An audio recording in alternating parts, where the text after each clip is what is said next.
Graça e paz, irmãos. Boa noite. Boa noite, pastor. Rosângela. Luiz Felipe. Não, João Guilherme. Confundo, hein? Caramba. Você me enganou hoje, João. Você disse que ele era de cabelo curto, era... Olha aí. Vendo? Nem sempre pode confiar na esposa.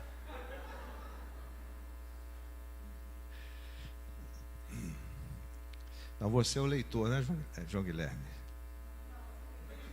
Luiz Felipe.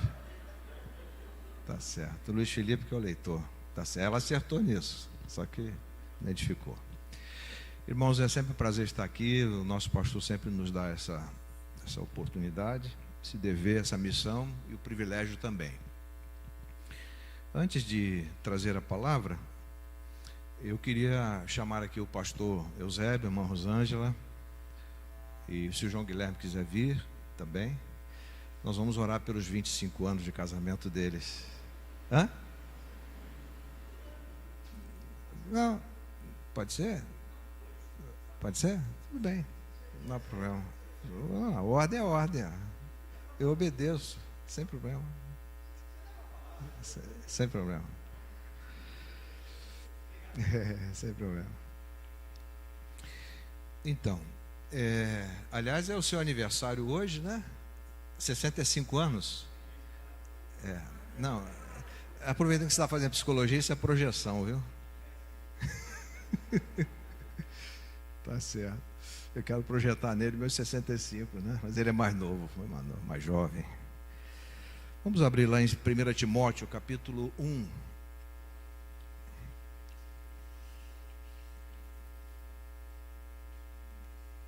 Eu ainda não estou... ainda não sou como nosso pastor um technological man, um homem tecnológico, não é? Como Eduardo. Ainda vou colocar aí na lâmina, ou nas lâminas, né, o esboço do sermão.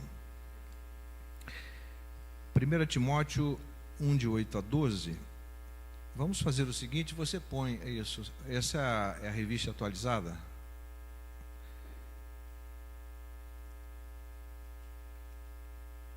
Porque eu uso os melhores textos, hebraico e grego, que é a nossa Almeida 21. Mas eu vou me curvar a esse texto, bom, para os irmãos acompanharem a leitura. De 8 a 12, 2 Timóteo 1.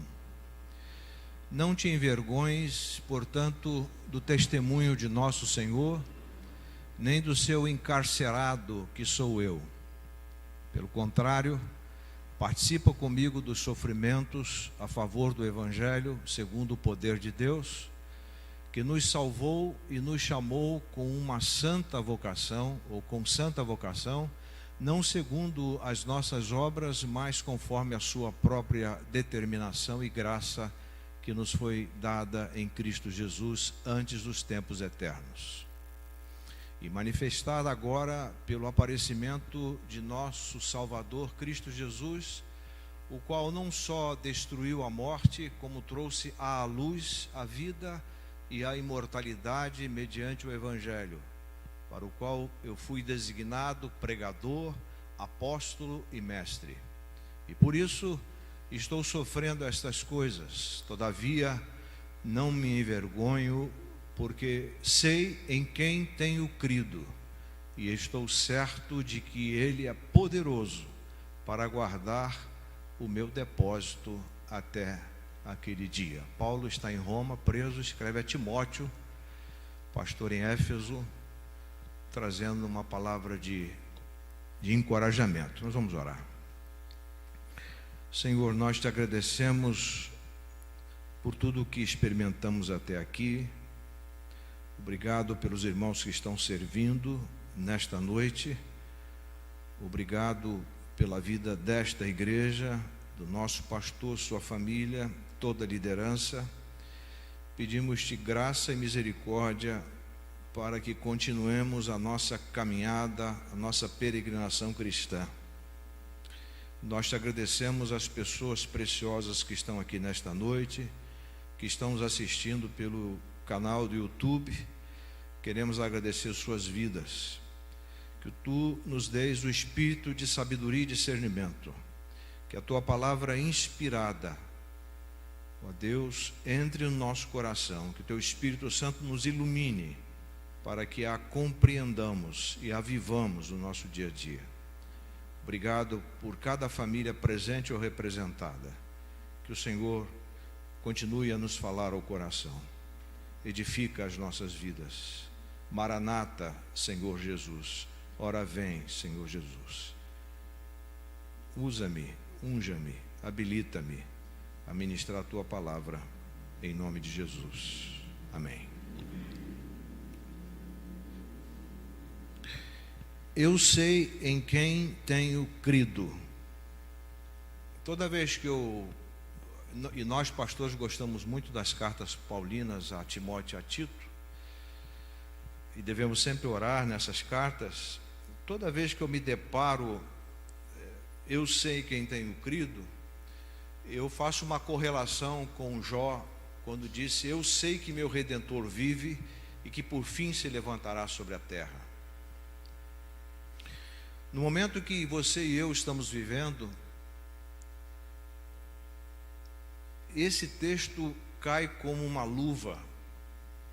Esta afirmação cai como uma luva, porque nós precisamos reafirmar o nosso compromisso com aquele em quem temos crido. Quando Paulo diz: eu sei em quem tenho crido, ele está dizendo: eu estou seguro em quem tenho crido. Eu estou absolutamente confiante em quem tenho crido. Eu não estou enganado. Eu sei não só por ter lido, mas também por conhecer intimamente aquele que se revelou a mim. Não sei se os irmãos já pararam para ler o texto de Isaías 43, 10 e 11. Vou pedir que coloque na tela, por favor. Eu gosto muito desse texto porque ele é muito esclarecedor com relação à reflexão, à meditação, à devocional nas Escrituras. E o capítulo 43 de Isaías diz assim: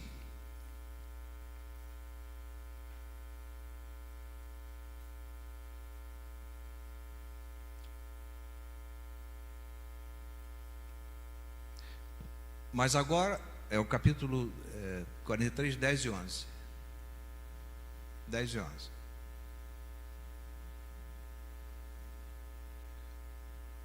Eu tenho ele aqui, mas eu queria que os irmãos olhassem, né? Quando a gente ouve e vê, a gente assimila mais. Vós sois as minhas testemunhas. Esse é um privilégio para vocês e para mim, para nós, sermos testemunhas. De quem? Do Senhor. Diz o Senhor: e meu servo a quem escolhi. Olha só a progressão desses verbos. Para que os saibais, aqui está o conhecimento. Me creiais, aqui está a fé. E entendais, aqui está a obediência, aqui está a prática, aqui está o entendimento, a percepção da palavra. Então, para que o saibais e me creiais e entendais que eu sou o mesmo, e que antes de mim Deus nenhum se formou, e depois de mim não haverá. 11. Eu sou o Senhor, e fora de mim não há Salvador. Obrigado, irmão.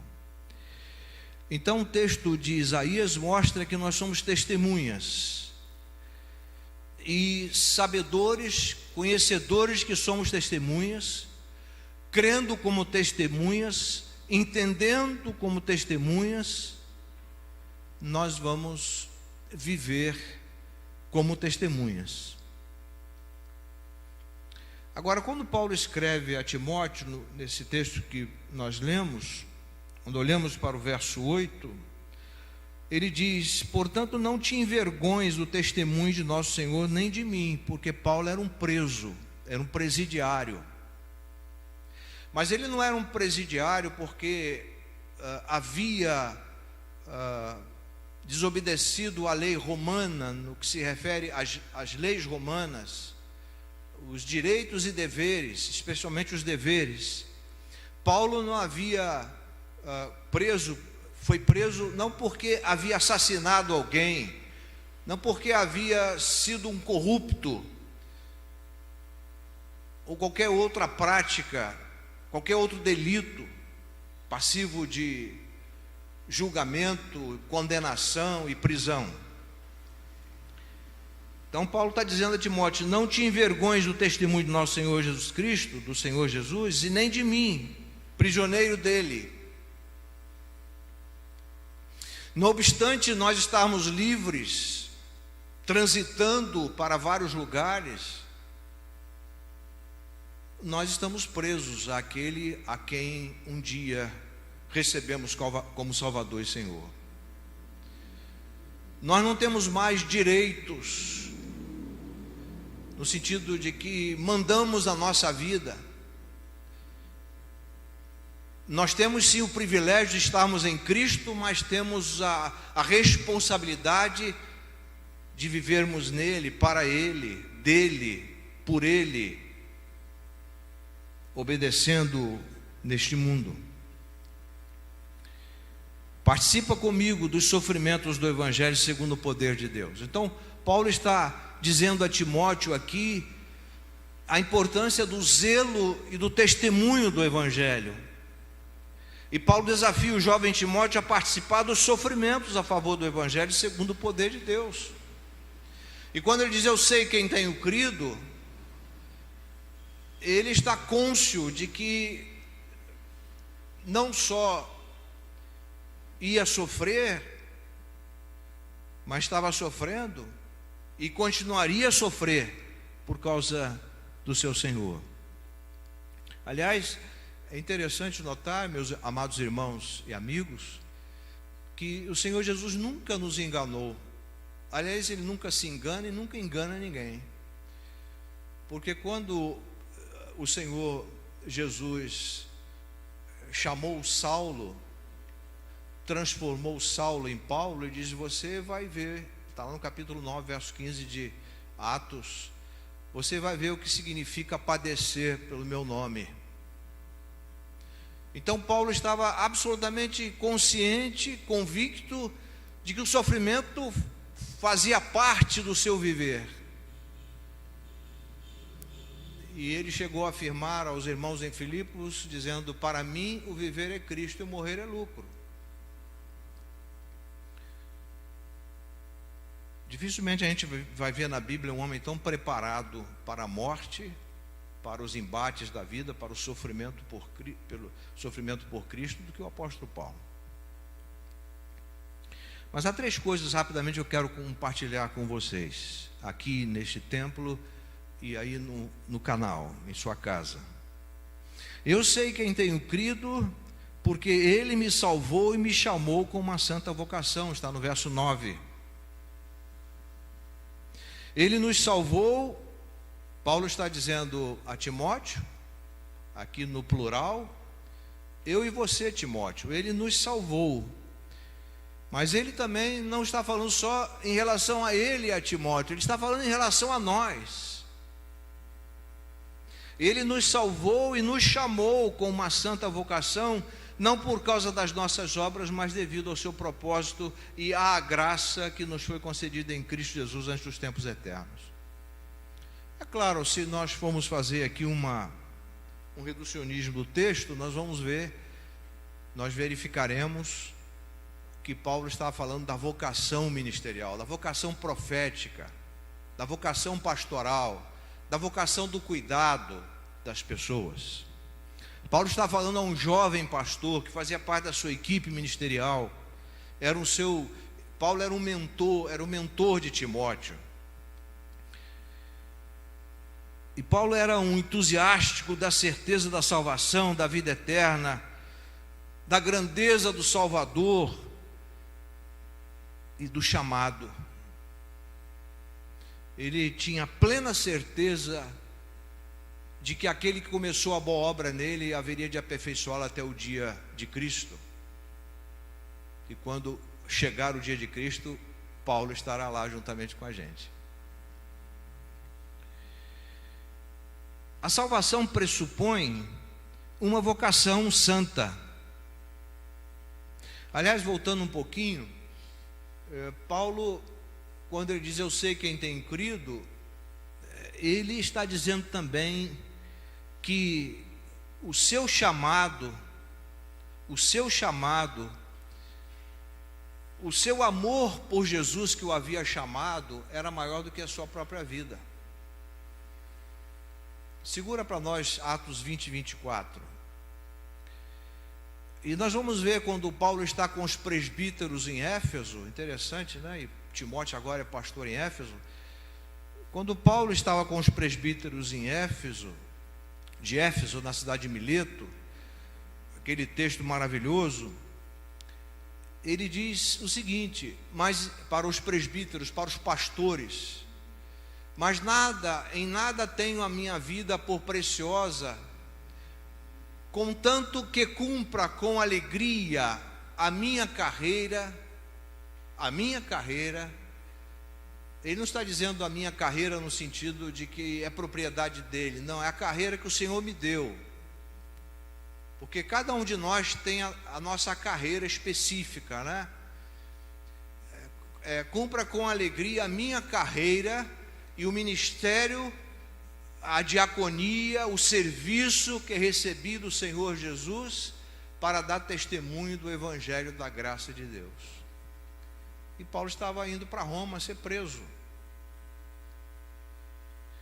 Ele ia sofrer em Jerusalém e ia para Roma. Ele foi enviado para Roma. Os irmãos conhecem toda a história do naufrágio. Mas a salvação pressupõe uma vocação santa, porque a salvação é santa. Todos os que fomos salvos para a santificação, porque sem ela ninguém verá o Senhor. E alguém disse que a santificação é quando Cristo se torna o tudo para nós, a razão da nossa vida, o nosso prazer, a nossa satisfação, o nosso modelo, a nossa alegria, o nosso entusiasmo, a nossa motivação. Quando eu sou crístico, semelhante a Cristo, aí eu estou vivendo uma vida de santificação. Há um chamado, há um convite do reino de Deus, seus deveres e seus privilégios. Sim, o chamado divino pelo qual os cristãos são apresentados aos privilégios do Evangelho. Eu gosto muito de Romanos 11, 29, que diz assim: porque os dons e os dons, né? Os dons, porque os dons vêm do dom é graça, dons são os ministérios desta graça, são os presentes. Então, os dons e o chamado de Deus são irrevogáveis, ou seja, não são cancelados, não são anulados, são irrevogáveis, não se pode revogar. E quando Paulo escreve aos irmãos em Corinto, no capítulo 1, 26, ele diz: irmãos, observai o vosso chamado. Será, meus irmãos, que nós temos observado o nosso chamado? Você tem consciência de que você é um chamado, é uma chamada de Deus para viver Cristo em vocês, Cristo em mim, Cristo em nós, a esperança da glória? Eu sei quem tem crido, em segundo lugar, porque ele destruiu a morte e trouxe à luz a vida e a imortalidade mediante o Evangelho, verso 10. E agora se manifestou pelo aparecimento de nosso Salvador Cristo Jesus, que destruiu a morte e trouxe à luz a vida e a imortalidade pelo Evangelho. Se eu posso entender e crer no que Paulo fala, encerrando o seu cântico de vitória, e diz: porque estou bem certo de que nem a morte, nem a vida, nem anjos, nem principados, nem potestades, nem presente, nem futuro, nem altura, nem profundidade, nada, absolutamente nada, nos poderá separar do amor de Deus que está em Cristo Jesus nosso Senhor. Aqui reside a nossa segurança plena, absoluta, porque quem prometeu, quem garantiu, é fiel. Jesus arrebentou os grilhões, as correntes fortes da morte e vive para todo sempre. Ele ressuscitou ao terceiro dia. A pregação da igreja primitiva era: Jesus foi profetizado acerca dele, ele se encarnou-se, o Deus que se fez carne habitou entre nós, ele viveu entre nós, ele sofreu entre nós, ele foi crucificado, ele morreu, ele ressuscitou o terceiro dia, ele foi assunto aos céus e de lá virá para buscar-nos. A igreja deve viver em torno dessas confissões, podemos dizer assim, essas certezas.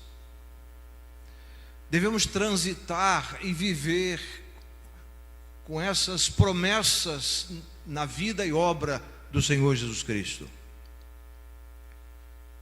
Então Jesus Cristo arrebentou os grilhões e as correntes da morte, vive para todo sempre, e nele nós fomos crucificados, e nele nós fomos mortos, o nosso velho homem, e o novo homem ressuscitou em novidade de vida.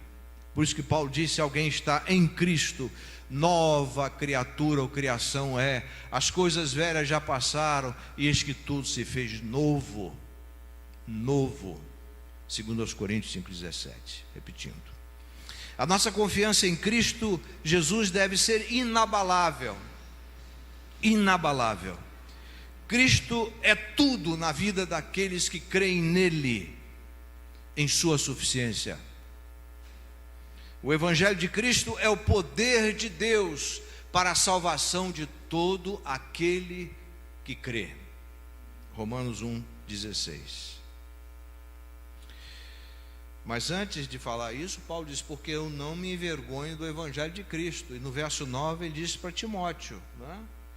Timóteo, não te envergonhes do testemunho de nosso Senhor, e nem de mim.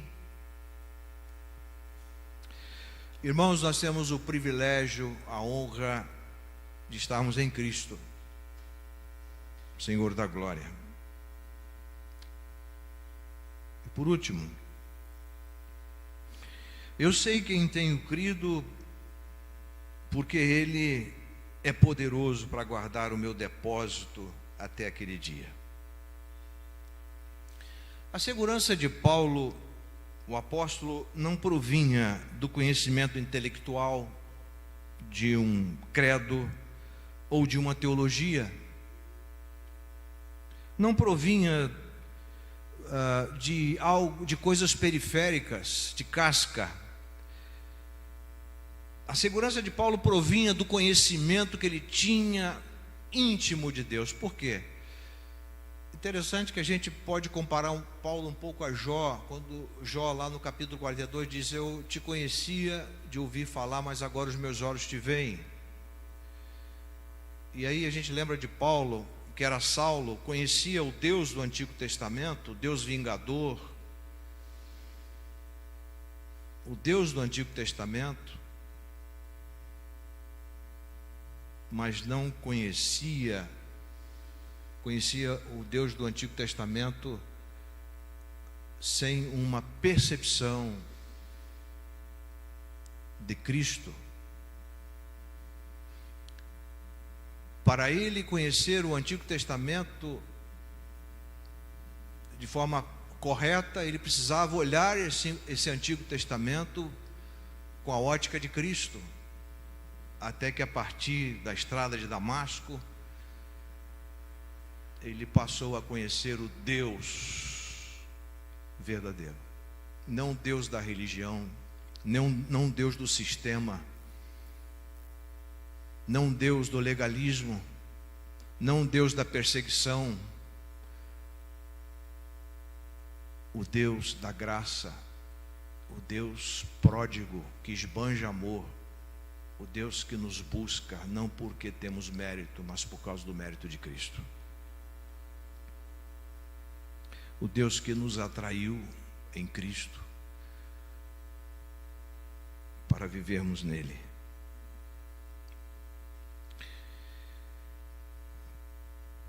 Ele conhecia o Senhor pessoalmente, intimamente, sabia que era o Senhor em amor e em poder.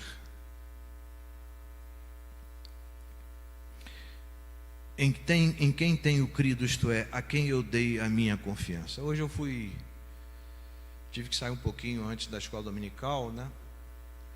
E o irmão Zé Carlos, né? Zé Carlos Pedro, não é isso? Estava ministrando para nós. Aí eu fui com a minha filha que está de férias, e meu genro, e um casal de netinhos, a filha do meio. Fomos num hotel fazenda e lá tinha aquele sistemazinho de cabinezinha, aí tem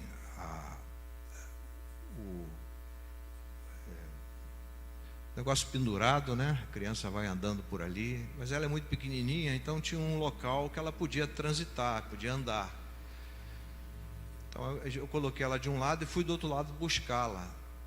Impressionante, ela vinha e se jogava sem nenhum temor, porque ela confiava em mim. Interessante, quando ela foi brincar com o pai e o pai não chegou lá a tempo, ela parava na pontinha. Mas quando o pai estava lá, ela se jogava. A gente precisa dessa confiança que a criança tem no seu pai, no seu avô, na sua mãe, na sua avó, no seu tio, em alguém que ela conhece. Precisamos ter essa confiança em relação ao Senhor. Porque muitas vezes nós titubeamos, nós somos movidos por insegurança, por incredulidade, olhamos as circunstâncias maiores do que o nosso Deus, mergulhamos no negativismo, na reclamação, na murmuração, quando nós devemos aprender: eu sei em quem tenho crido, que é poderoso para guardar o meu tesouro até aquele dia. Eu não temo as circunstâncias.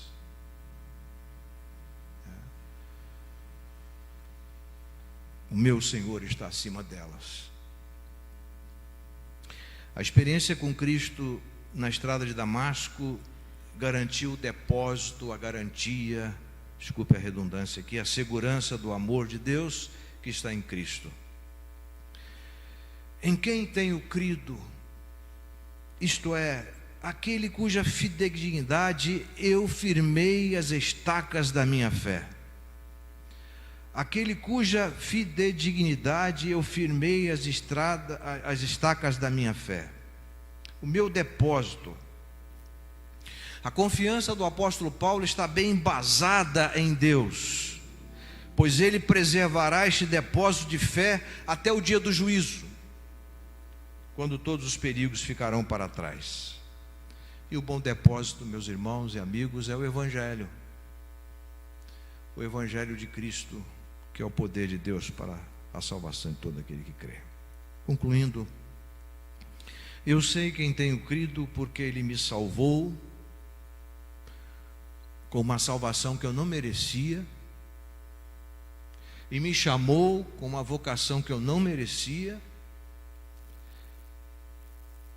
sem eu ter feito nada. Porque Cristo fez tudo por mim e por você, por nós. Eu sei quem tenho crido, porque Ele destruiu a morte e trouxe à luz a vida e a imortalidade mediante o Evangelho da graça.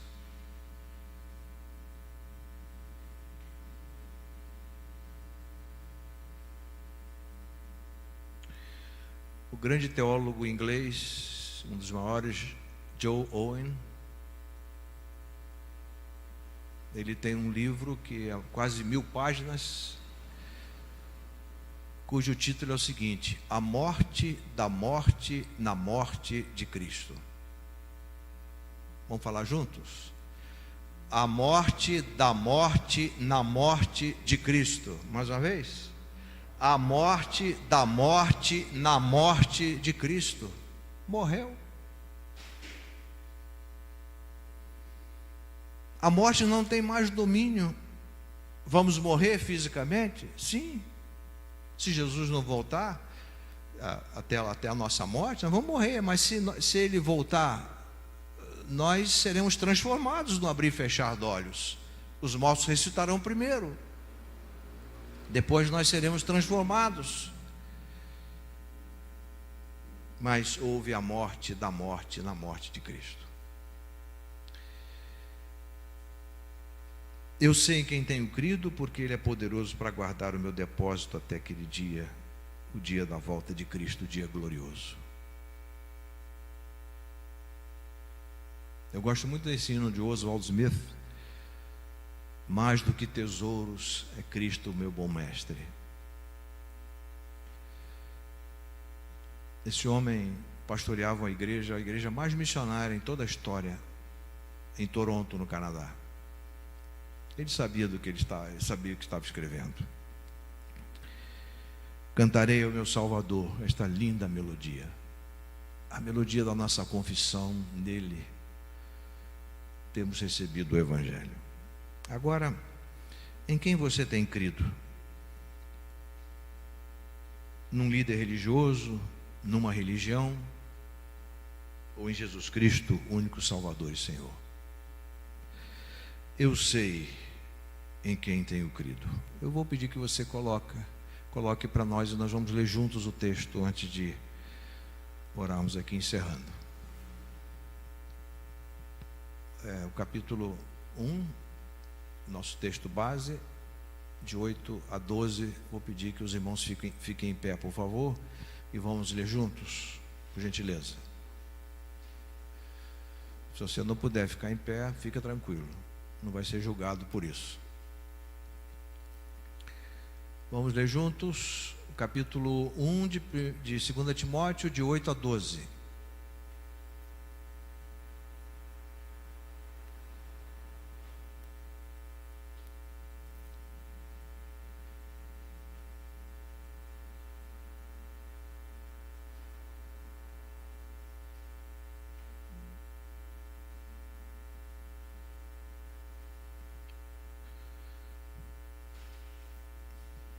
Estamos chegando.